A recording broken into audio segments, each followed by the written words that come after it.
Video में 17 minute से कुछ पार्ट मिसिंग हो गया है, तो वो मिसिंग पार्ट मैं इस वीडियो में भेज रहा हूँ। और that part was relationship.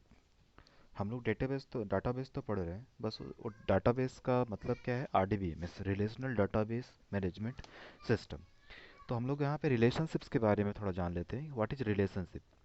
Relationship जो होता है वो हम लोग रियल लाइफ में भी बहुत सारे रिलेशनशिप हम लोग फॉलो करते हैं। सपोज आपके पेरेंट्स के साथ रिलेशनशिप है, आपके ब्रदर्स के साथ है, सिस्टर्स के साथ है, आपके फ्रेंड्स के साथ रिलेशनशिप है।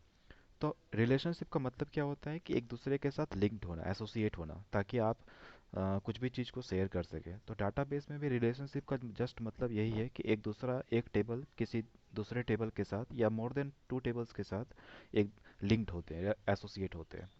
तो what is the definition of relationship? A relationship is the association between two और मोर देन टू इंटिटीज और टेबल्स। इंटिटीज, यहाँ पे इंटिटीज का मतलब होता है टेबल्स।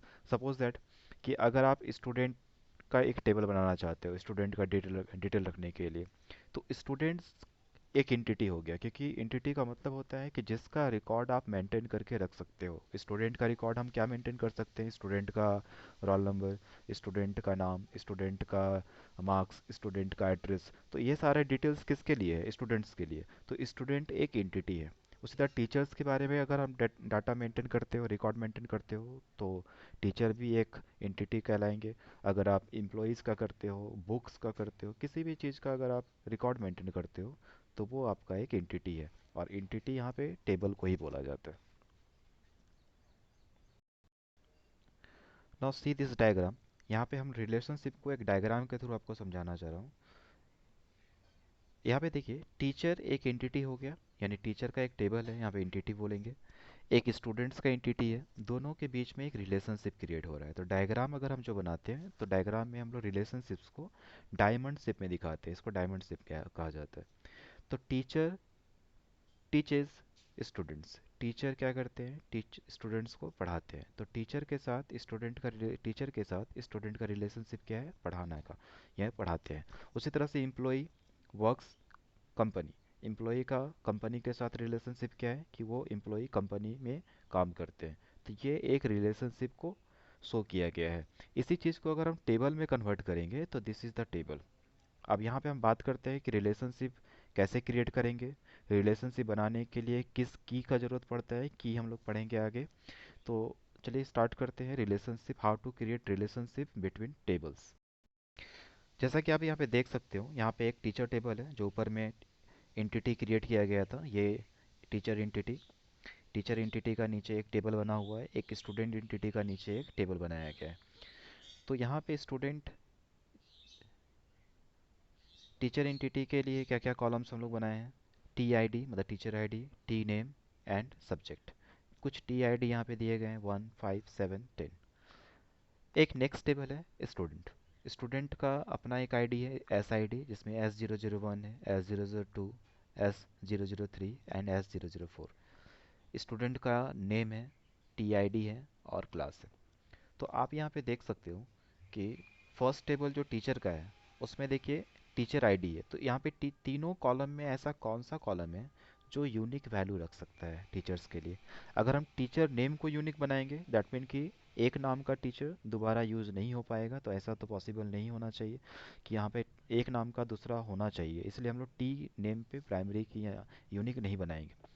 सब्जेक्ट भी सेम हो सकता है, लेकिन यहाँ पे टीचर आईडी सेम नहीं होगा, इसीलिए इसको यूनिक बनाना पड़ता है। यूनिक क्यों बनाते हैं? ताकि आप डुप्लीकेट वैल्यू इंटर नहीं कर सके। डाटाबेस में हम लोग जो भी रिकॉर्ड सर्च करते हैं वो किसी यूनिक वैल्यू के बेसिस पे ही होता है। तो ये यूनिक वैल्यू कैसे बनेगा? By the help of primary की। दैट मीन कि आपको टेबल में कॉलम के साथ प्राइमरी की यूज़ करना होगा। और प्राइमरी की के बारे में हम लोग आगे डिटेल्स में जानेंगे। बस अभी आप इतना जानिए, प्राइमरी की का काम है कॉलम पे यूज करना। किसी टेबल का किसी भी कॉलम पे यूज कर सकते हैं जो यूनिक वैल्यू रख सकता हो, डुप्लीकेट नहीं होना चाहिए। तो यहाँ पे अगर आईडी किसी का 1 है, तो नेक्स्ट उसका आईडी कहीं पे भी 1 नहीं आएगा। अगर आप इंटर करोगे 1 प्राइमरी की लगाने के बाद, तो वो एरर बता देगा। दैट मीन कि डुप्लीकेट वैल्यू इंटर नहीं करने का परमिशन यहाँ पे हो जाता है। उसके बाद उसी तरह से यहाँ पे अब हम लोग को क्या करना है, दूसरा टेबल में उसी तरह से स्टूडेंट का डिटेल है। अब इस कॉलम में हम लोग कौन सा फील्ड को इस टेबल में कौन सा फील्ड को प्राइमरी की बना सकते हैं? स्टूडेंट का आईडी को। तो यहाँ पे स्टूडेंट के आईडी के लिए भी हम लोग यहाँ पे प्राइमरी की का यूज़ किए हैं। दैट मीन कि ये जो स्टूडेंट आईडी है ये यूनिक होगा, दूसरा स्टूडेंट का सेम ये आईडी नहीं हो सकता है। तो now let's see how to create the relationship between table. अभी ये दोनों टेबल के बीच में कोई भी रिलेशनशिप क्रिएट नहीं हुआ है। रिलेशनशिप बनाने के लिए हम लोग क्या करेंगे? तो जो मेरा फर्स्ट टेबल, ये टीचर मेरा फर्स्ट टेबल है, स्टूडेंट मेरा सेकेंड टेबल है। तो फर्स्ट टेबल पे जो भी कॉलम मेरा प्राइमरी की होगा, सेकेंड टेबल पे वही कॉलम होना चाहिए सेम नेम का। अगर यहाँ पे टी आई डी है तो यहाँ भी टी आई डी होना चाहिए, और वो कॉलम यहाँ पे प्राइमरी की नहीं फॉरेन की होगा। प्राइमरी की यहीं पे होता है फर्स्ट टेबल पे, सेकेंड टेबल पे वो बन जाता है फॉरेन की। तब यहाँ पे इस टेबल का इस टेबल के साथ लिंक हो जाएगा। दैट मीन कि ये टेबल आपस में रिलेशनशिप बना लिए। तो रिलेशनशिप बनाने से क्या फ़ायदा हुआ, हम लोग क्यों बनाएंगे रिलेशनशिप? तो रिलेशनशिप बनाने का फ़ायदा ये है कि यहाँ पे जितने भी टीचर्स हैं और जितने भी स्टूडेंट्स होंगे वो किसी न किसी इसी आईडी के टीचर से एसोसिएट होंगे इस टेबल में।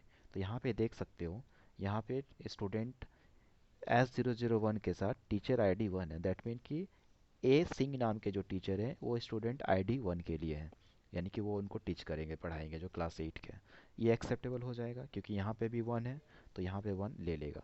उसी तरह से S002 ये टी आई डी 10 को यूज़ कर रहा है, तो 10 यहाँ पे भी है और यहाँ पे भी है, यानी कि ये भी एक्सेप्ट हो जाएगा। 5 टी आई डी यहाँ भी 5 है, यहाँ पे 5 इंटर किए हैं तो ये भी एक्सेप्ट हो जाएगा।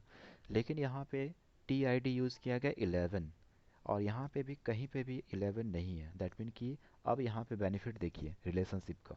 तो यहाँ पे जब 11 इंटर करने जाएंगे तो यहाँ पे एक एरर मैसेज आ जाएगा, you are not able to insert this record because the table is in relationship. तो इसका मतलब हो गया टेबल रिलेशनशिप में है, और इसमें कहीं पे भी टी आई डी में 11 नाम का आईडी नहीं है, 11 नहीं है, तो ये एक्सेप्टेबल नहीं हो पाएगा। This is the benefit of relationship. I think this is clear. अगर कोई डाउट है तो आप इसमें हम लोग आज कमेंट करके आप बोल सकते हो।